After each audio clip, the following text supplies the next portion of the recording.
अस्सलाम वालेकुम नाजरीन, प्रोग्राम आप देख रहे हैं गुड मॉर्निंग कोहिनूर। मैं हूं आपकी मेज़बान डॉक्टर नबीहा अली ख़ान। आज आगाज़ करेंगे जनाब बजट के हवाले से, क्योंकि पिछले 2-4 प्रोग्राम जो आपने मेरे देखे वो बजट के हवाले से थे। और बजट क्या आना था, कैसे आया, कितना बजट कितना मुख्तस किया गया, पंजाब का बजट क्या रहा, सिंध का क्या रहा, KPK का क्या रहा, ये तमाम इन्फॉर्मेशन जो है वो मैंने आपको दी और इस प्रोग्राम के थ्रू आपको मिली भी। लेकिन बजट आने के बाद जो है वो असरात क्या मुरतब हुए, आज का प्रोग्राम हमारा इस उन्वान पर है। और ख़ास तौर पर ये एक कोई टॉपिक नहीं है, ये कोई उन्वान नहीं है कि जिस पे मैं बहस करूँगी या मैं तकरीर करूँगी या मैं अल्फाज बोलूँगी और चली जाऊँगी और बात ख़त्म हो जाएगी। बजट के ये वो असरात हैं जो हकीकतन लोगों पर असरअंदाज हो रहे हैं। लोगों की क़ुव्वत ख़रीद बिल्कुल ख़त्म हो चुकी है। इस वक्त में जो चीज़ें बढ़ चुकी हैं, जिसमें पेट्रोलियम मसनूआत में 24 रुपये का इजाफ़ा जो है वो फिर सामने आ गया। दालें बढ़ चुकी हैं, अशिया खुर्दनोश की कीमत में इजाफ़ा हो चुका है। आप सब्ज़ी ले लें, आप चिकन ले लें, इसकी कीमत में इजाफ़ा हो चुका है। वो चिकन जो 370 का मिलता था अब आपको जो है वो 450 से भी ऊपर का जो है वो मिल रहा है। फिर अगर आप गोश्त की बात कर लें तो उसमें भी जो है वो कीमतें बढ़ चुकी हैं। यानी कि गरीब आदमी इस मुल्क में अब शायद चिकन की रसाई भी जो है नहीं रखता, क्योंकि 500 रुपये तक का तो जो है वो आपका चिकन आएगा। तो जाहिर है वो 500 कमाने के लिए एक बंदे को कितनी सारा दिन मेहनत करनी पड़ेगी। एक गरीब आदमी के लिए जो है, दिहाड़ीदार तबके के लिए जो है वो ये इंतहाई मुश्किल काम हो गया। सब्ज़ी की बात कर लें तो सब्ज़ी की कीमतें भी आसमान से बातें कर ली हैं।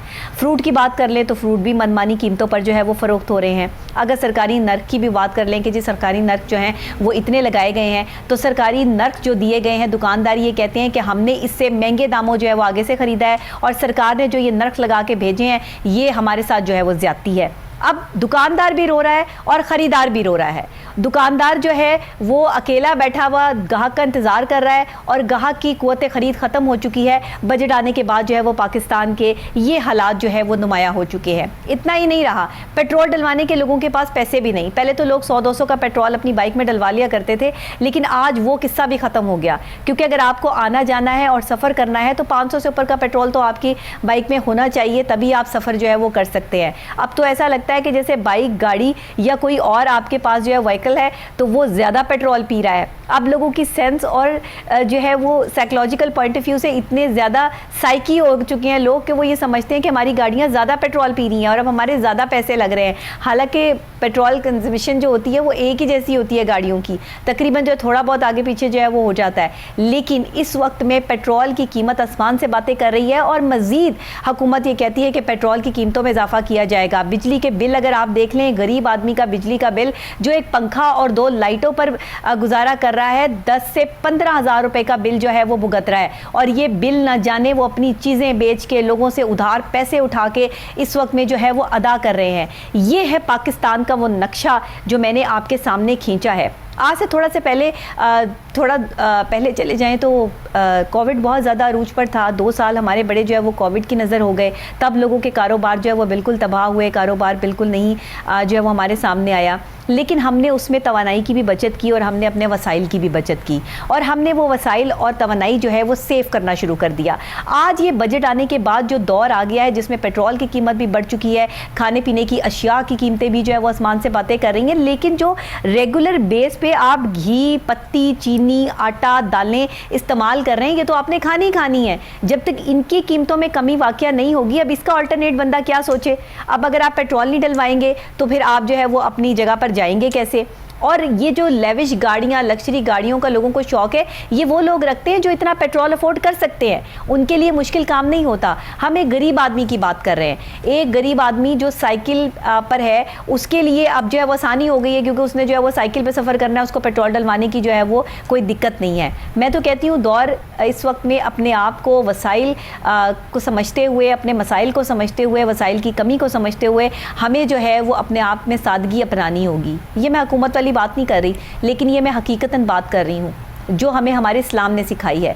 अगर आप जो है वो इस्लाम के दौर की बात करें, इस्लाम के आगाज़ की बात करें, नबी आखिरुज़्ज़मा हज़रत मोहम्मद मुस्तफ़ा सल्लल्लाहु अलैहि वसल्लम की तालीमात की बात करें, तो साफ़ और वाज़ेह अल्फाज में ये चीज़ें मिलती हैं कि जब इंसान अपनी ख्वाहिश से ज़्यादा अपनी ख्वाहिशें रखता है तो फिर वो परेशान रहता है। जब आपकी चादर जितनी हो उतने आप पाँव नहीं फैलाते तो तकलीफ़ें बढ़ जाती हैं। लेकिन ये दौर कुछ उल्टा चल पड़ा है कि इस दौर में जो चादर है, जो पाँव है, आप जो मर्जी कर लें, जितनी आपकी सैलरी है उसमें आपका गुजारा नहीं होना। लेकिन अब आपको ये समझना है कि आपको अपनी लग्जरी ज़िंदगी में रहना है या फिर सादगी अपनानी है। आपने एसी में सोना है या आप रूम कूलर भी इस्तेमाल कर सकते हैं। आपको जो है वो पंखे की हवा चाहिए या आप ताज़ा हवा में भी जो है सो सकते हैं। पहले लोगों के पास ना एसी हुआ करते थे, ना रूम कूलर होते थे, इवन पंखे भी नहीं होते थे, लाइटें भी नहीं होती थी, लोग गुजारा करते थे। लेकिन जितना जदीद दौर होता है उसके उतने ही जदीद तकाजे भी होते हैं। ये हुकूमत जो इस वक्त में यूटिलिटी स्टोर पर आटा और घी महंगा कर दिया गया है इस सिचुएशन में, फिर पेट्रोलियम की मसनूआत में जो इजाफा किया गया है, क़ुव्वत ख़रीद जो है वो लोगों की ख़त्म हो चुकी है। इस वक्त बिजली के नर्क में जो है वो 7 रुपये 42 पैसे का जो है वो मजीद इजाफा जो है वो सामने आ गया है। अब सिचुएशन ये है इस वक्त कि अगर आप सीमेंट की बात कर लें, बजरी की बात कर लें, आप रेत की बात कर लें, कंस्ट्रक्शन की जो सेटअप था वो तो बिल्कुल तबाह होकर रह गया ना, क्योंकि वो हर चीज़ बढ़ गई है। एक मजदूर जो आपको पहले 500 600 में 800 में मिल जाता था, अब वही मजदूर आपको 1500 रुपये जो है वो उसमें मिलता है। और वो 1500 रुपये से कम जो है वो इसलिए नहीं लेता कि जाहिर है उसने भी गुजारा करना है। अब वो गरीब आदमी है, उसका जो है सेटअप यहीं से चल रहा है। अगर आप बजरी की बात कर ले तो 115 फीट जो है वो ये पहले जो थी वो अब 135 हो गई है। फिर बजट से पहले आपको सरिया जो है वो 190 का केजी मिल जाता था, अब जो है वो 225 हो गया है। ईंट की बात कर लें तो 13,600 की हो चुकी है, और पहले जो है वो अगर ये पहले थी 13,600 की, अब 19,600 की हो चुकी है। और सीमेंट की अगर बात कर लें तो 950 का हो चुका है, 9,050 का, और 1100 का जो है वो अब रिसेंट जो है वो ये बजट के बाद की ये सारी सिचुएशन जो मैं आपको बता रही हूँ। इवन सरिया है, अब आप मुश्किल हालात में घर नहीं बना सकते क्योंकि हर चीज़ महंगी हो गई, सरिया महंगा हो गया, बिजली। अच्छा, लोगों ने जैसे ही चीज़ महंगी होती है ना, जिनके पास पहले से स्टॉक होती है, जो कम दामों में लेके आए होते हैं, वो ज़्यादा दामों में बेचना शुरू कर देते हैं। और कोई वो ये समझते हैं कि हमें अल्लाह देख रहा है तो ठीक है, हमें इंसान तो नहीं ना देख रहा। इंसान जाके किसी को शिकायत लगा देगा, लेकिन उन्हें ये खौफ नहीं है कि अल्लाह हमें देख रहा है और आगे हमें जाकर इस चीज़ का हिसाब देना पड़ेगा। मैं तो अपनी आवाम के लोगों को हमेशा यही कहती आई हूँ कि मेरे दोस्त के लोगों, मेरे देश के लोगों, शिकायत क्यों नहीं करते? मेरे देश के लोगों, शिकायत क्यों नहीं करते? इतनी महंगाई हो गई है, इतने जुल्म सहते हो, बगावत क्यों नहीं करते? ये भूख, अफलास, तंगदस्ती ही तुम्हारा मुकद्दर क्यों है? ये भूख, अफलास, तंगदस्ती यही तुम्हारा मुकद्दर क्यों है? मुकद्दर को बदलने की जिसारत क्यों नहीं करते? कब उठेंगे हम? कब जो है वो आगे जागेंगे? और कब हमारी कौम को ये पता चलेगा कि हम जो है वो हमेशा लुटेरों के हाथों कहीं लूट जाते हैं, तो कहीं हमें जो है वो कोई डकैत लूट के ले जाता है, और हम बड़ी मुश्किल से जो चीज़ें बनाते हैं वो हमारी सब तबाह बर्बाद हो जाती हैं। जो हुकूमत आती है कि रोना रोती है कि पिछली हुकूमत ख़जाने खाली कर गई। ये पिछली हुकूमत, जो भी हुकूमत हो, अगली आने वाली हुकूमत का एक ही जुमला होता है कि ख़जाने खाली हैं और अब हमें ये चीज़ें बढ़ानी पड़ेंगी, IMF के कर्जे तले हम दब गए हैं। अगर आप और मैं चाहें तो पाकिस्तान का कर्जा उतर सकता है। अगर आप और मैं चाहें तो पाकिस्तान जैसी कंट्री जो इतनी डोनेशन करती है, इतने लोगों को जो है वो यहाँ से चैरिटी मिलती है, गरीब ममालिक की हेल्प होती है, यहाँ से ट्रक भर भर के कहीं कोई मसला चले जाए वहाँ पे चले जाएं, तो ये सब चीज़ें होती हैं, तो हम अपने मुल्क का IMF का कर्जा नहीं उतार सकते? ऐसा कैसे हो सकता है? ये पॉसिबल नहीं है, ये मानने वाली बात नहीं है। हमारे यहाँ बहुत साहिब इस्तात लोग हैं इस पाकिस्तान में जो मिलकर पाकिस्तान का कर्जा उतार सकते हैं। लॉयल्टी सिर्फ और सिर्फ और श्योरिटी सिर्फ हुकूमत की चाहिए। अगर आप एक ऐसी ऐप इंट्रोड्यूस करवा दें जिसमें आप हमारे साहिब इस्तात लोगों को ये श्योरिटी दे दें कि वो अगर इसमें अपना अतिया और खैरात या कुछ भी जो है जमा करवाएंगे, अपने पाकिस्तान को देंगे जो इस वक्त लागिर हो चुका है, जिसकी मैशत इस वक्त तबाह हो चुकी है, और इससे IMF का कर्जा उतारा जाएगा, तो मैं आपको यहां बैठ के 100% श्योरिटी देती हूं कि आपके मेरे मुल्क का कर्जा उतर जाएगा। और आज जो हमारी नस्लें, आने वाली नस्लें तक कर्जदार है, हम ये कर्ज उतार देंगे। अगर एक एक बंदे पे 2-2 लाख का भी कर्जा है तो लोग मेहनत करके दिन रात अगर उस अकाउंट में पैसे जमा कराएंगे और वहां IMF में जो है वो ये आप पैसे जमा करा के मुल्क का कर्जा उतारेंगे, तो मुल्क भी चलेगा और साथ में जो है वो साहिब इस्तात लोग अपने पाकिस्तान पाकिस्तान को अपने पैरों पर खड़ा भी कर देंगे। अगर हम ज़कात, खैरात, अतियात और ये कुर्बानी जो है वो अल्लाह के नाम पर करते हैं, तो फिर हम अपने पाकिस्तान के नाम पर जो है वो क्यों नहीं कर सकते? हम अपने पाकिस्तान को ये जो है वो क्यों सपोर्ट नहीं कर सकते? हम दूसरे ममालिक के जो है वो आगे हाथ फैला लेते हैं, वहाँ से मांग के ले आते हैं और फिर अपने ख़जाने भर लेते हैं और पाकिस्तान का ख़जाना फिर खाली का खाली रहता है। लाखों करोड़ों मुल्क जो है वो हमें इनायत कर चुकी हैं चीज़ें, लेकिन हमारे पास यहाँ पर फिर हम कंगाल बैठे हैं। यहाँ लोगों के पास लैंड क्रूजरें हैं और आधी हमारी भूख से मर रही है। यहाँ की आवाम अमीर है और मुल्क गरीब है। ऐसा कहीं होता है? वजीर आजम आज जो है वो साइकिल पर जाना शुरू करें तो जिनके पास लग्जरी गाड़ियां हैं वो साइकिल पर जाएंगे। आज अगर पेट्रोल जो है वो महंगा हो गया, पेट्रोल का बाइकाट करें। क्यों पेट्रोल जो है वो आप इस्तेमाल कर रहे हैं? क्यों आप अपनी मोटरसाइकिलें और जो है वो गाड़ियों पर जा रहे हैं? खड़ी करें अपनी गाड़ियां और मोटरसाइकिलें और आप साइकिल पर जो है वो सफर करें। आप पाकिस्तान में एक तारीख रकम करें। कब हमने जागना है? कब हमारी कौम ने जागना है? आप पैदल सफर करें, फिर हमें जो है वो हमारी कौम जागेगी और फिर हमारी हुकूमतों को पता चलेगा और लोगों को पता चलेगा कि पाकिस्तानी कौम जो है वो जाग रही है। इस वक्त किसी अल्लामा इकबाल ने नहीं आना आपको अपनी शायरी से जगाने के लिए। इस वक्त जो है वो मोहम्मद बिन कासिम भी कोई नहीं रहा कि जिसने आकर जो है वो जंग लड़नी है और ये साबित करना है कि वो मुसलमान है। तो इस वक्त में अगर बजट के बाद के ये असरात अवाम पे मुरतब हो रहे हैं तो इस वक्त में जिसारत आपको करनी है, जिसारत मुझे करनी है। मैं यहाँ बैठी अपने अल्फाज इस्तेमाल कर सकती हूँ, आपके पास जो ताकत है आप वो इस्तेमाल कर सकते हैं, लेकिन लड़ाई झगड़े और फितने फसाद से नहीं। बातें और मसाइल हल होते हैं अफ़ाम व तहफ़ीम से, मसाइल हल होते हैं जहन को इस्तेमाल करने से। अपने दिमाग को इस्तेमाल कीजिए और अपनी पाकिस्तान की फलाह बहबूद में लगाइए। और अगर हुकूमत चाहती है कि IMF का कर्जा उतर जाए तो हमारे पास ऐसे साहिब इस्तात लोग मौजूद हैं जो लोगों को डोनेट करते हैं, लोगों को भरते हैं, हमारे पाकिस्तान को भी सपोर्ट कर सकते हैं। और आज जो मुल्क की गरीब गुर्बत की वजह से हालत हो रही है ना, इससे मुल्क निकल सकता है। अच्छा जी, इस पर बात करेंगे, बजट के ये हालात पर डिस्कशन करेंगे। हमारे साथ हमारे रिपोर्टर भी मौजूद हैं, मैं ये नहीं भूल सकती क्योंकि ये सारा जो है वो सेगमेंट मुझे नहीं करना, बल्कि मेरे रिपोर्टर भी मेरे साथ मौजूद हैं, राना जाहिद अली, और हमारी जो है वो जनरल बीट करते हैं। इस वक्त बजट के हवाले से टॉपिक मेरे पास ले आए हैं और ये ऐसा स्वेर किस्म का टॉपिक है कि जिस पर जब मैं सारा टाइम भी बोलती रहूँ तो शायद कम है, क्योंकि आवाम का दुख तकलीफ़ जो है वो सहना इतना आसान काम नहीं है। मैं ख़ुद भी इसका जो है वो एक ज़ाहिर पार्ट हूँ और मैं ख़ुद भी एक आवाम हूँ, तो मुझे पता है कि ज़िंदगी गुजारना आज के दौर में जो है वो इंतहाई मुश्किल हो चुका है। जी राना साहब, क्या कहेंगे आप बजट के बाद के जो असरात आवाम पे मुरतब हो रहे हैं इसको देखते हुए? Thank you very much Nabiha, सबसे पहले आपने जो है मुझे इसके ऊपर बोलने का मौका दिया है। जैसे ये बजट आया 2022 और 23, इससे जो पहले असरात थे काफ़ी ज़्यादा आवाम मुश्किलात में थी। इस हुकूमत के आते के साथ ही जो इसने पेट्रोलियम की मसनूआत थी वो तकरीबन 60 रुपये उसने महंगी कर दी थी। उसका जो असर था एकदम सारी जो चीज़ें हैं वो 30 to 40% महंगी हो गई थी। लेकिन जैसे ही ये बजट आया था उसके बाद इन्होंने 24 रुपये पेट्रोल की जो प्राइजेस थी वो महंगी कर दी। अच्छा, उसके जो असरात आ रहे हैं, उसकी जो हमारी काफ़ी ज़्यादा इंडस्ट्री है वो तबाह होती जा रही है। ख़ासकर अगर मैं नाम लूँ, कंस्ट्रक्शन की जो इंडस्ट्री है वो बहुत ही ज़्यादा तबाही की तरफ जा रही है और उसमें ये देखना पड़ेगा, ये हुकूमत को इंटरफेयर फ़ौरन करना पड़ेगा। अगर मैं उसकी थोड़ी सी आपको मिसाल दूं कि जो बजट से पहले जो बजरी थी वो तकरीबन 95 रुपीज़ या 110 रुपीज़ पर फुट मिल रही थी, वो अब तकरीबन जो उसका रेट है 125 to 30 रुपये पर फीट वो बजरी का जा रहा है। ठीक है, उसके बाद अगर आप रेट की बात करते हैं तो 6500 रुपये की जो है ना एक वो ट्रॉली मिल रही थी। लेकिन बजट जैसे ही आया पेट्रोल की प्राइजेस बढ़ी, जो ट्रॉली थी वो तकरीबन आपकी 7500। पेट्रोल नहीं बढ़ता, हर चीज़ बढ़ जाती है। बिल्कुल ऐसे ही, सिर्फ हम ये जो कह देते हैं ना पेट्रोलियम मसनूआत की कीमत में इजाफा हो गया, हर चीज़ की कीमत में इजाफा हो गया, समझे।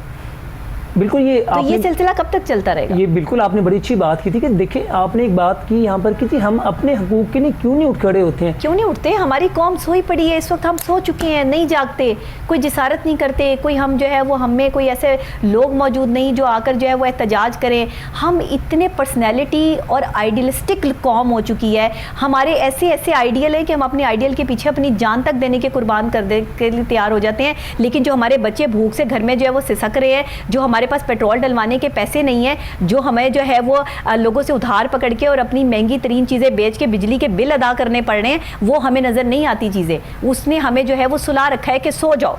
ये आपने बड़ी अच्छी बात की। मेरी अक्सर औकात जो है जब भी मैं आवाम के अंदर जाता हूँ और मैं आवाम से पूछता हूँ, देखें जी पेट्रोल महंगा हो गया, आप इसके ऊपर एहतजाज क्यों नहीं करते हैं? तो उनका होता है कि जी हमने अपने रोटी रिज़्क भी चलाने, और हम लोग ये वही होते हैं कि जो है सबसे पहले हम जब पेट्रोल ख़त्म हो जाता है, अपना पेट्रोल महंगा होने की नवीज़ सुनते हैं ना, तो हम लाइनों में लग जाते हैं वहाँ पर जाके पेट्रोल महंगा होने में, ताकि हम जो अपनी गाड़ियों में जो पेट्रोल है वो बढ़वा लें हम। ठीक है, उसके अलावा हमारी जो आवाम है वो कहती है जी अगर हम एहतजाज करेंगे तो हमारे रोटी रोज़ी कहाँ से चलेंगे? तो ये तो मुझे खुद इस चीज़ से बड़ी मायूसी होती है कि जो हम एज ए अवाम हैं वो इस चीज़ को नहीं ये तो अल्लाह देखते ताला ने हैं। पाकिस्तान को राजों में से राज रखा हुआ है, पाकिस्तान को संभाला दे दिया हुआ है। नहीं तो जो इस वक्त पाकिस्तान की मईशत की हालत है ना, मुझे ये कहते हुए जो है वो तकलीफ और अजियत महसूस होती है कि जिन कौमों को मईशत पे जो है वो लागू की जाती है, जो तोड़ी जाती है, उनकी कमर ऐसी तोड़ी जाती है। जब मुल्कों को बर्बादी के दहाने पे खड़ा किया जाता है तो उनकी मईशत पे वार किया जाता है।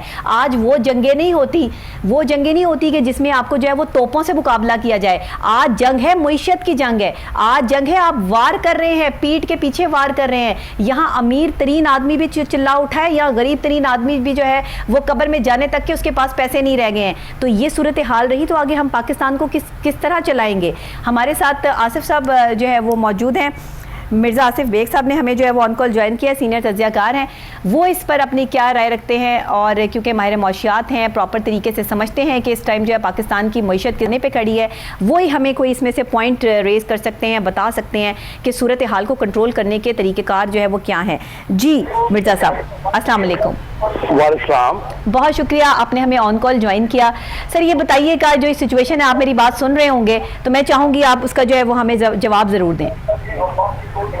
देखिए, ये जो हमारे इस वक्त माशी हालात हैं उसमें अगर क्योंकि हमारा प्रॉब्लम्स जो है बहुत बड़े हैं और हमारे मुल्क में आबादी का साइज भी बहुत बड़ा है। 22-23 करोड़ की आबादी है, इतना बड़ा साइज है, और इकोनॉमी, तमाम इकोनॉमिक इंडिकेटर्स जो है ना बड़े डिफिकल्ट है, आपने देख रही हैं, बल्कि नेगेटिव है। और उसमें उसके अंदर उसको ओवरनाइट उसको टर्न अराउंड क्रिएट करना इतना आसान नहीं होगा जी, बल्कि नामुमकिन में से है। बेहतर चीज जो है कि कम से कम अपनी सिमत को सही करें, ताकि हमारे में कुछ आने वाले 4 सालों में हम बेहतरी की तरफ जाएं। इस सिमत पे हमें बड़ी परसेप्शन बेहतर करनी पड़ेगी। इस वक्त जो हमारे मुल्क में जो सबसे बड़ा चैलेंजिंग कंडीशन है ना, जो आपने देख ही लिया है कि सारा कुछ हुआ क्यों। हमारी जो करेंसी है वो अनस्टेबल हुई है बिल्कुल, और बहुत ज्यादा, और उससे हमारे कर्जों पे बोझ और हमारे अंदर इम्पोर्ट्स जो हो रही है, और ऊपर से अनफॉर्चुनेटली यूक्रेन की वॉर की वजह से कमोडिटी जो है उनका सुपर हाई प्राइस का साइकिल है जी, उसके अंदर हम आके फंसे हैं। तो अब देखें कि जो सर इस वक्त में भी, आपकी माजरत के साथ आपकी बात काट रही हूँ, इस वक्त में भी रूस से वो ममालिक भी तेल खरीद रहे हैं जो उनसे जंग कर रहे हैं। सर हम क्यों नहीं, हम क्यों जो है वो इसमें नहीं शामिल होते। हमें अगर ऑफर आती है बिजली की कि हमारे से बिजली ले लो, तो हम इसमें मुआहदा नहीं करते। हमें ऑफर आती है कि जी हमारे से जो है वो तेल खरीद लो, तो हम इस पे जो है वो नहीं करते। हम चाह क्या रहे हैं? नहीं, आपका ये जो पॉइंट है ना, अगर मुझे इजाजत दे तो मैं इसका जवाब दूं। रूस से जो है ना बेसिकली कभी रूस ने ये नहीं कहा कि पाकिस्तान को कि आप हमसे तेल ले लें। पिछली गवर्नमेंट की बात की गई नहीं, पिछली गवर्नमेंट ने डेफिनेटली उनको लेटर दिखा और उस पर कोई डिसीजन नहीं हुआ। अब बात यह है, अब ये जनरली ये बात की जाती है कि भारत ले रहा है।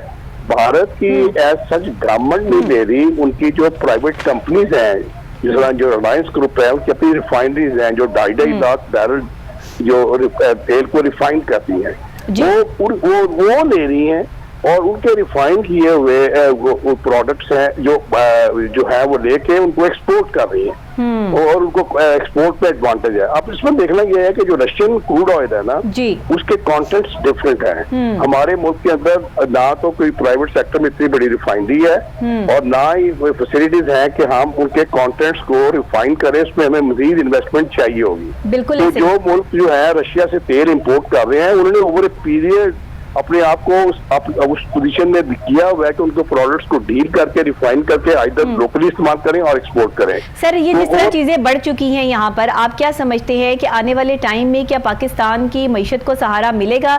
कहा यह जा रहा है कि पेट्रोल की मसनूआत को बढ़ाने में और बिजली की जो ये कीमत बढ़ाई गई है, इससे आने वाले टाइम में जो है वो पाकिस्तान को स्टेबल करना जरूरी था।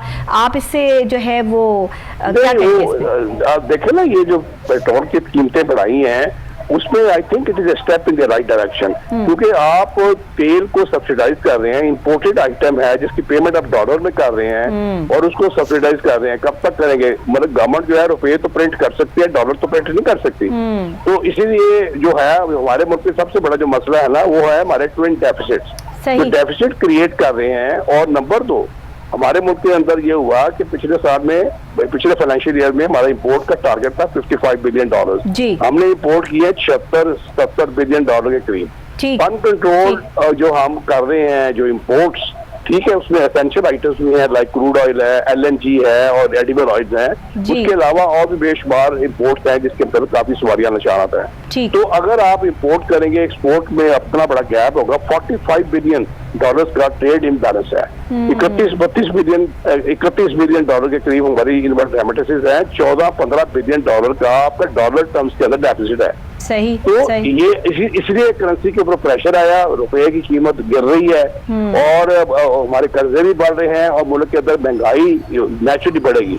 तो हमारा ये कहना है कि इसको अगर आपकी सिर्फ बेहतर हो जाए, परसेप्शन बेहतर हो जाए, आने वाले दिनों में आप अपने आप को रैशनलाइज करें, साइज ऑफ गवर्नमेंट को कम करें, तो हमारी सिर्फ अगर बेहतर हो जाए 8-10 महीने कम अज कम हमारे काफी डिफिकल्ट है इस वक्त। महंगाई से हम बच भी सकेंगे, शरह सूद भी बढ़ेगी, महंगाई भी बढ़ेगी, आम लोगों पे बिजली, गैस और तेल की कीमतों की वजह से जो इतने बड़े प्रेशर हैं वो ईज अप नहीं होंगे। तो उसके बाद अगर हमारी परसेप्शन में बेहतरी आ सकती है, मैं I am not a pessimist कि मैं इसमें कोई ऐसी पिक्चर पेंट करूं। This is my view. ठीक है सर, आप क्या समझते हैं कि मजीद जो है वो क्या जनरेट करना पड़ेगा पाकिस्तान की जो है मईशत को सहारा देने के लिए? कुछ पाकिस्तानियों के लिए आप कुछ कहना चाहें, मैसेज देना चाहें? जी, मैसेज ये है जी कि हमारे मुल्क के अंदर ये जो अगर हम कह रहे हैं ना कि बाहर आके कोई हमें आके डिपॉजिट दे दे, हमें मदद दे दे, ग्रांट्स दे दे, उसके साथ बहुत सारी कंडीशनैलिटीज होगी, चाहे वो रिटर्न हो चाहे वो परसीव्ड हो। और लेकिन हमें जो है अपना टैक्स कलेक्शन जो है बढ़ानी पड़ेगी, हमें न्यू टैक्स पेयर्स लोकेट करने पड़ेंगे और अपने रिसोर्सेज जनरेट करने पड़ेंगे। प्राइवेटाइजेशन जो है, जो फिस्कल ब्लीडिंग हो रही है, गवर्नमेंट स्टेट ओन्ड ऑर्गेनाइजेशन है, उनमें इतने बड़े लॉसेज हैं, सर्कुलर डेट है, इस सारे को ठीक करना पड़ेगा। और नंबर 2, ये जो है नेचुरली अगर आपके मुल्क के अंदर डिस्प्यूट रेजोल्यूशन सिस्टम बेहतर होगा, एफिशिएंट मैनेजमेंट होगी, साइज ऑफ गवर्नमेंट आपकी छोटा होगा, स्मार्ट होगा, तो उसकी तरफ आपका एक पॉजिटिव मूव होगी जिसमें आप प्रोडक्टिविटी बढ़ाएं, जॉब क्रिएशन को बढ़ाएं, डिस्पोजेबल इनकम बढ़े, तो उससे मईशत का पहिया मुस्बत तरफ चलेगा। बिल्कुल ठीक है सर। डॉलर के हवाले से क्या कहना चाहेंगे? डॉलर की कीमत मजीद ऊपर जाती नजर आ रही है या यहीं पर रुक जाएगी, क्या कहेंगे? नहीं, आई विल नॉट स्पेकुलेट। आप ये तो नहीं कह सकते कि वो एक आधे दिन में रुक सकती है। हाँ, अगर हमारे जो है जिस तरह एक्सपेक्टेड है कि IMF के साथ हमने कंडीशनैलिटीज मान रही है, इफेक्टिव की लिस्ट से हमें बाहर आने के नेचुरली उस सफर हमारा इंशाल्लाह शुरू हो गया है, तो इसमें हमारी जो कंट्री रिस्क जो है वो कम हो गया है, फॉरेन डायरेक्ट इन्वेस्टमेंट्स बढ़ती हैं और मजीद यहाँ पे इन्वेस्टमेंट्स आती है, हमारे रिसोर्सेज बढ़ते हैं और हमारे जो स्टकअप जो प्रोमिसेस हैं जो इस IMF की डील के साथ लिंक्ड हैं, वो अगर हो जाते हैं तो एक हमारे करेंसी के ऊपर प्रेशर कम होगा तो हम बेहतर तरफ जाएंगे।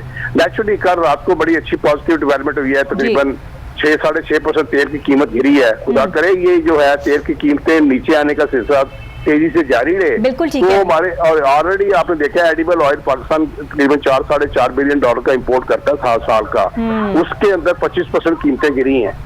तो कहने का मतलब है ये चीजें अगर रैशनलाइज होती हैं तो हमारे नंबर 2 पाकिस्तान की रेटिंग बेहतर हो जाए और हमारी जो इंटरनेशनल मार्केट में हम पैसे रेज कर सकते हैं एट ए लो कॉस्ट, तो नेचुरली उससे करेंसी स्टेबल होगी। सर इस वक्त मैं टाइम लाइन नहीं दे सकता कि कब स्टेबल होगी। ठीक है, ठीक है, सही है, बिल्कुल ठीक कह रहे हैं आप सर। ये इसको स्टेबल करने के लिए, पाकिस्तान की मईशत को सहारा देने के लिए जो ओवरसीज पाकिस्तानी हैं वो किस तरह जो है वो अपना किरदार अदा कर सकते हैं?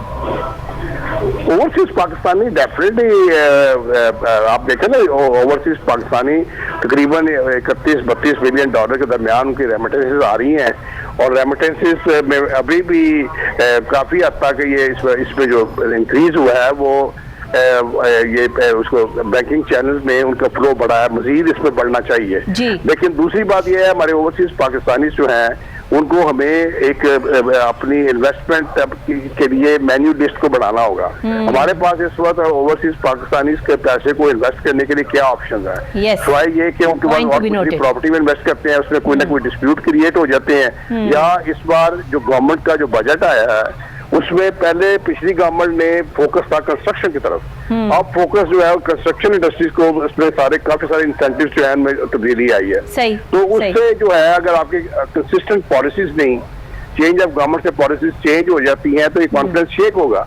तो हमें अब ओवरसीज पाकिस्तानी के लिए अपनी इन्वेस्टमेंट के नए प्रोडक्ट्स, नए इंट्रोड्यूस करवाने पड़ेंगे, करने पड़ेंगे जिसमें उनका कॉन्फिडेंस बढ़े और उनकी इन्वेस्टमेंट सिक्योर्ड रहे, और खुदा न खास्ता कोई डिस्प्यूट क्रिएट हुए तो उनको एफिशिएंट तरीके से उनके लिटिगेशन के मामले जो है वो सॉल्व हो। बिल्कुल ठीक है, बहुत शुक्रिया सर आपका मिर्जा साहब कि आपने ऑन कॉल जो है ज्वाइन किया, और आपने जो है वो पाकिस्तान की गिरती हुई मईशत के हवाले से जो प्रेडिक्शंस की हैं और जिस तरीके से आपने बताया है कि आने वाले टाइम में वो मजीद महंगाई का सामना आवाम को करना पड़ेगा, और बजट आने के बाद के जो ये असरात है इंटरनेशनल लेवल पर जो है वो महंगाई बढ़ी है, जब इंटरनेशनल लेवल पर महंगाई बढ़ती है तो फिर पाकिस्तान पर भी इसके असरात नुमाया होते हैं। बहरहाल जो इस वक्त सिचुएशन जा रही है, एक आम आदमी के लिए सर्वाइव करना इंतहाई मुश्किल हो चुका है, और एक आम आदमी जिस तरीके से सर्वाइव की तरफ जो है ये सर्वाइवल है, जंग लड़ रहा है, ये जंग जो है वो अभी ख़त्म नहीं हुई है, ये अभी 8-10 महीने जो है वो और चलनी है, क्योंकि चीज़ें उतार चढ़ाव चलता रहेगा कि कभी कीमत थोड़ी कम हो गई, लेकिन इसमें 19-20 का फ़र्क ही चलेगा, ज़्यादा इसमें जो है वो लॉन्ग डिस्टेंस जो है वो नहीं आएगा। जी राना, आप क्या कहते हैं, क्योंकि अभी फ़िलहाल तो जो है वो आपने मिर्ज़ा साहब की बात सुन ली है कि चीज़ें और क्या क्लियरेंस, ज़ाहिर है वो माहिर मौशियात हैं, वो प्रॉपर तरीके से उन्होंने जो है वो इस पर अपनी राय दी है, आप इस पर क्या कहते हैं? अच्छा, इसमें बिल्कुल सबसे पहले जो हमारे लिए कल खुशखबरी की बहुत बड़ी बात थी कि जो पाकिस्तान FATF की जो ग्रेड लिस्ट है इसको निकाल दिया गया, लेकिन अभी हतमी तौर पर इसको नहीं निकाला। जो FATF की जो टीम है वो सोशल मीडिया पे तो ऑन एंड ऑन जो है वो इस खबर को बहुत फैलाया गया, और अभी बहुत सारे मामला जो है वो बाकी हैं बीच में, लेकिन इंशाअल्लाह ताला हम इसमें भरपूर तरीके से कामयाब हो गए हैं, और जिनकी वजह से भी हुए हैं वो सब पाकिस्तानी ही है। बिल्कुल, एज ए पाकिस्तानी हमें ये देखना भी होगा, और इंशाल्लाह अक्टूबर में जब ये अगर पाकिस्तान ग्रेड लिस्ट निकल जाता है, इसको डिक्लेयर कर देते हैं, तो ये इंशाल्लाह आने वाला दौर है जो मुफ्ती इस्माइल साहब कहते हैं कि जी आने वाले जो 6 से 7 में वो बहुत ज़्यादा बेहतर होंगे। अच्छा, मैं यहाँ पर आपके जो पॉइंट है वो नोट करवाना चाहूँगा। जी जी जरूर। अब देखिए, ये जो सीमेंट, अभी हम कंस्ट्रक्शन इंडस्ट्री की बात कर रहे थे, इसकी जो डेली की तलब है वो तकरीबन 8000 मेट्रिक टन है। अच्छा। इस वक्त जो मार्केट में सप्लाई हो रही है वो 3000 टन हो रही है। अब इसके अंदर क्या होता है कि जी ये जो माफिया है ये दरमियान में कूद पड़ा है, ये सही, एक बोरी के ऊपर 300 से 400 रुपये मुनाफा कमाया जा रहा है। 300 से 400 रुपये। बिल्कुल, ये बजट से पहले इसकी जो प्राइस थी वो 950 से लेके 1050 तक आपको मिल जाता था। ठीक है। जैसे बजट आया 1100 टू 1200, अब जैसे ही ये 8000 से 3000 टन पे आया तो ये जो है ये मुनाफाखोर इसमें बीच में कूद पड़े। अब देखिए ना, एक तो महंगाई इनकी वजह से ज्यादा होती है, बिल्कुल ठीक, कि जो लोग अपने पास स्टॉक कर लेते हैं चीजें और फिर उसे मुनाफे के तौर पे जो है वो बेचा जाता है, क्योंकि उन्होंने तो कम कीमत में खरीदी होती है। अच्छा, मानने के लिए कोई तैयार नहीं होता, ऐसे मुंह पर ही झूठ बोल देते हैं कि नहीं जी आप लोग गलत है और हम सही हैं, कि नहीं हमें तो जीतने का पड़ा है और हमें तो पीछे से ही महंगा आया है। तो हालांकि पहले चीज़ें जो है उनके पास सेफ होती हैं, अगर ईमानदारी का मुजाहरा करें और जो चीज़ जितने में ख़रीदी है अगर उतने में ही जो है वो उसको बेच दिया जाए। जैसे बाहर के ममालिक में होता है कि जो पहले से स्टॉक पड़ा होता है वो लिख देते हैं कि ये पहले का स्टॉक है, ये इस कीमत में आपको मिलेगा, और ये जो अब नया स्टॉक आया है ये हमें भी इतना महंगा पड़ा है तो आपको भी इस कीमत में जो है वो मिलेगा। ये ईमानदारी है, बिल्कुल, जो कि यहाँ नज़र नहीं आती। आपने बिल्कुल बड़ी अच्छी बात की। देखिए, इस वक्त जो मुल्क है पाकिस्तान, हम तो खैर जब से छोटे थे यही सुनते आए हैं, हमारे बड़े वालिदैन भी यही कहते हैं कि जी पाकिस्तान बड़े मुश्किल नाजुक तरीन दौर से गुजर रहा है, लेकिन हमने अपने इस हालात में देखा कि वाकई पाकिस्तान मुश्किल हालात से गुजर रहा है, और इसकी मिसालें भी सामने देखें।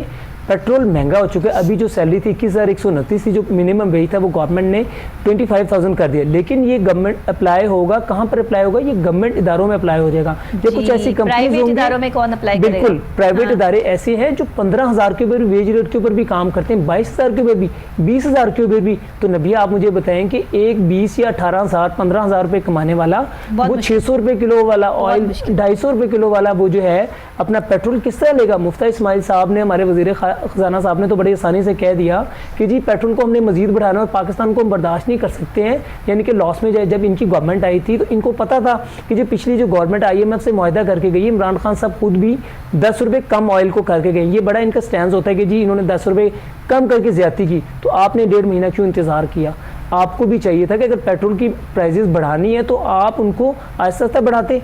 आपने जब देख लिया कि जी आपके पैर कुछ मजबूत हुए, यकदम बढ़े, लोगों पे बहुत बड़ा बोझ पड़ा, आपने 84 रुपीज़ बढ़ा दिए, तो आप खुद सोचेंगे जब 84 रुपीज़ पेट्रोलियम के ऊपर बढ़ेंगे तो उसका महंगाई के ऊपर क्या असर आएंगे। आप यकीन माने, मेरे बाज़ारों में लोगों से बात हुई है, लोग खाली बैठे हैं, वहाँ पर रेस्ट करने आते हैं कि जी हम रेस्ट करने आए और शाम को फ्रेश होके हम चले जाते हैं। हमारे बच्चे हैं, हमारे पास रोटी रोजी हमारे पास खाने को नहीं है, हम क्या करेंगे? लोग खुदकुशियों पर मजबूर होंगे। लेकिन उसके साथ एक जो इवन के पेट्रोलियम मसनूआत पे जब इजाफा हुआ तो लोगों ने जो एहतजाज किया, उन्होंने अपने ही रिक्शे जला दिए, अपनी ही बाइकें जला दी। ये सूरत हाल जो है वो पाकिस्तान में हुई। लेकिन बहरहाल इन सब चीज़ों को ऑन एंड ऑन जो है वो इस तरीके से, अगर ये मज़ीद देखिए महंगाई रही तो इसमें मुझे आपको बोलने की ज़रूरत नहीं पड़ेगी। इसमें फिर जो जिसकी बर्दाश्त से जो चीज़ बाहर हो जाएगी वो चीज़ जो है वो सामने आ जाएगी, क्योंकि अब मामला और हालात ये हो चुके हैं कि आम आदमी के लिए गुजारा करना इंतहाई मुश्किल हो चुका है। इंटरनेशनल लेवल पे महंगाई है, सब मानते हैं महंगाई है, पाकिस्तान में भी महंगाई का जो है वो ज़ोर है, लेकिन हमारे पास वसाइल नहीं है। कैसे इतनी सारी आवाम को, वही उन्होंने बताया माहिर मौशियात ने, मिर्ज़ा साहब ने, कि वो कह रहे हैं कि हमारे पास आवाम ही बहुत ज़्यादा है, हमारे पास जो फिगर है आवाम का वो बहुत ज़्यादा है और हमारे पास वसाइल जो है वो उतने मौजूद नहीं है। कैसे इतनी आवाम को जो है वो खिलाएंगे? अभी तो आगे गंदम के मामलात हैं, अभी तो ज़राअत का शोबा जो है वो बेहतरीन काम कर रहा है, जो है वो अभी उसको सपोर्ट मिल रही है। अगर मज़ीद खुदा ना खास्ता आगे जाके जो वहाँ कोई इशू आता है तो फिर तो मामला और मज़ीद ख़राब हो जाएंगे। तो ये चीज़ें हमें जो है वो मैनेज करनी है और हुकूमत अपने तौर पर ये सब चीज़ें मैनेज कर भी रही है। जो भी हुकूमत आती है उसकी कोशिश ये पाकिस्तान को बेहतर बनाने की होती है। ऐसा कोई भी हुकूमत नहीं चाहती कि पाकिस्तान को जो है वो बेहतर ना किया जाए, लेकिन बस कुछ चीज़ें ऐसी होती हैं, कुछ प्लानिंग्स और कुछ पॉलिसीज़ ऐसी होती हैं जो बनाई तो जाती हैं बेहतरी के लिए, लेकिन वो बेहतरी में आती नहीं है, उनके इफ़ेक्ट्स जो है वो कुछ और हो जाते हैं। वो आफ्टर शॉक्स जो है ना वो अजीब से जो है वो पड़ने शुरू हो जाते हैं। अच्छा, तो ऐसा नहीं होना चाहिए। बिल्कुल, आपने आफ्टर शॉक की बात की। देखिए, अब किताब है, इल्म है, सबसे पहले जो है हर बच्चे की, हर ख़ानदान की ज़रूरत है। इस कागज़ के ऊपर इन्होंने इम्पोर्ट ड्यूटी फिक्स कर दी, जिससे जो चीज़ें 110 रुपये महंगी हो गई हैं। जो किताब नॉर्मल थी, अगर आप लोकल बुक्स लें, वो 100 रुपये से 200 रुपये की हो गई है। आपके फिर जो इम्पोर्टेड किताब बुक्स 100 रुपये बढ़ गए। बिल्कुल, और जो इम्पोर्टेड बुक्स थी आपकी, जो गैर मुल्की जिसको हम कोर्स भी कहते हैं, वो 7,000 से 12,000 रुपये हो गए। चले वो तो लोग अफोर्ड कर लेंगे, लेकिन जो आम आदमी है, जो बेचारा सरकारी स्कूलों में पढ़ता है, जो छोटे मोटे प्राइवेट स्कूल्स में पढ़ते हैं, उनका क्या कसूर है? और दूसरी बात आप ये कह रही थी कि जी हम हर बंदा किरदार अदा करना चाहिए, और एज ए पाकिस्तानी हर बंदा किरदार अदा कर रहा है। देखिए, मुझे भी अगर कोई चीज़ लेनी है ना मार्केट से, तो मैं पैसों की जाके लेता हूँ और मैं उसके ऊपर प्रॉपर टैक्स भी देता हूँ। मुझे अगर फर्ज करें कि मुझे अगर एक टूथपेस्ट भी चाहिए, तो मैं उसके ऊपर अपना प्रॉपर सेल्स टैक्स अदा कर रहा हूँ। तो ये गवर्नमेंट को ये कहते कि जी पैसा नहीं है हुकूमत के पास, या टैक्स नहीं इकट्ठे हो रहे, कैसे टैक्स इकट्ठे नहीं हो रहे ना, इसका भी तो हुकूमत को जवाब दे देना चाहिए। और आने वाले बजाय के हालात को सुधारने के नई गवर्नमेंट है वो पिछलों पर डाल देती है, जैसे कि इस गवर्नमेंट ने भी किया। हम किसी की फेवर में या किसी के नुकसान में बात नहीं कर रहे हैं। बिल्कुल, देखें, ये आप रोना धोना छोड़ दें। 70-75 सालों से हम यही सुनते आ रहे हैं कि जी पिछली गवर्नमेंट के पास नहीं थे, उसकी पॉलिसी ख़राब थी। अगर आप कैपेबल हैं तो इस मुल्क को चलाएं। खुदारा अगर आप कैपेबल नहीं, आपसे नहीं संभाला जा रहा, तो छोड़ दें इसको। जो मुख्तदर हल्के हैं वो इस चीज़ को देखें। अवाम आखिर कब तक महंगाई का बोझ बर्दाश्त करेगी? अच्छा, मैं एक चीज़ जानती हूँ राना जाहिद अली साहब, एक चीज़ जो है ना वो बड़ी वाज़ेह है, बड़ी क्लियर है कि जुल्म है, बिल्कुल ठीक, बढ़ता है तो मिट जाता है। और शायद अब वो वक्त आ चुका है कि जुल्म के जो पहाड़ तोड़े जाने थे टूट चुके हैं। वक्त इस वक्त जो है वो बस अल्लाह ताला जो है वो हम सब पर रहम फरमाए, करम फरमाए और हमें हिदायत नसीब फरमाए, क्योंकि ये जो हम 3 चीज़ें अल्लाह से मांग रहे हैं ना, इसकी हमारे पास बहुत कमी है। हमारे पास हिदायत नहीं है, हमारे पास सही रास्ता नहीं, हमें पता नहीं चल रहा सिराते मुस्तकीम पे चलना कैसे है। बस प्रॉब्लम ये है और कोई प्रॉब्लम नहीं है। ये महंगाई का जोर भी टूट जाएगा, सिलसिले आसान भी हो जाएंगे। जिस दिल में अल्लाह का खौफ है वहाँ पे आपको नज़र आएगा कि अल्लाह का खौफ मौजूद है और लोग अल्लाह के खौफ से जो है वो गुनाह नहीं करते। लेकिन जहाँ आपको खौफ नहीं ना मिलेगा, वहाँ बेखौफ व ख़तर जो है वो लोगों की जो है वो फिर इसी तरीके से जो है मामला चलेंगे, जिस तरह आज महंगाई का ये तूफ़ान जो है वो तोड़ा जा रहा है, फेंका जा रहा है। बहरहाल बहुत शुक्रिया आपका, आपने हमें जो है वो ज्वाइन किया और महंगाई के हवाले से, बजट के आफ्टर शॉक्स के हवाले से जो है वो आज हमने बात की। रोज़ की बात है, हर टेलीविज़न स्क्रीन पे, हर जगह पर आप ये सुनते आए कि बजट के बाद के जो असरात एक आम आदमी पे मुरतब हो रहे हैं वो इंतहाई ख़तरनाक हैं। आप भी जानते हैं, मैं भी जानती हूँ, बताने की ज़रूरत नहीं है, हम बोलें या ना बोलें। लेकिन आने वाले वक्त में जब इंसान की क़ुव्वत ख़रीद बिल्कुल ही ख़त्म हो जाएगी, आवाम बिल्कुल ही जो है बर्दाश्त नहीं कर पाएंगे, तो उस वक्त में फिर जो है वो शायद मामलात कुछ और बेहतरी की तरफ आना शुरू हो जाएँ, क्योंकि अल्लाह ने कभी उस कौम की हालत नहीं बदली जिसको खुद ना ख्याल हो अपनी हालत के बदलने का। तो यहाँ सूरत हाल ऐसी ही है। अभी हमने जो है वो एक और अहम टॉपिक को डिस्कस करना है। मेरे साथ रहिएगा, एक छोटी सी ब्रेक लूँगी, ब्रेक के फौरी बाद वापस यहीं से ज्वाइन करूँगी। मेरे साथ रहें।